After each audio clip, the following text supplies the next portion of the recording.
Au premier jour de la convention républicaine, Donald Trump a promis depuis Charlotte une nouvelle victoire après celle de 2016 qualifiée de surprise. Pour galvaniser sa base électorale, le président américain agite depuis plusieurs semaines le spectre de la fraude. En effet, les 80 millions d'électeurs américains se prononceront le 3 novembre prochain par correspondance, pandémie oblige.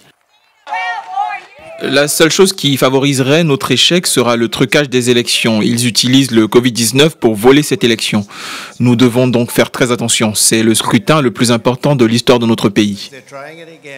Soucieux de se démarquer de son rival Joe Biden, dont l'investiture par le Parti démocrate s'est déroulée exclusivement par visioconférence, Trump a fait le déplacement à Charlotte, en Caroline du Nord, au premier jour de la convention républicaine.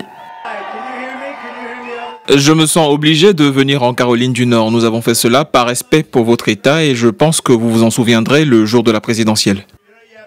Largement dévancé dans les sondages nationaux, donné battu dans de nombreux États clés, Donald Trump espère inverser la tendance. Pour ce faire, il rompt avec la tradition et s'exprimera chaque jour de la convention avant son discours final, attendu jeudi. Son parti ne compte pas adopter de programme formel pour ce second mandat, mais les orateurs vont mettre l'accent sur la loi et l'ordre, la défense de la police, du port d'armes et les baisses d'impôts.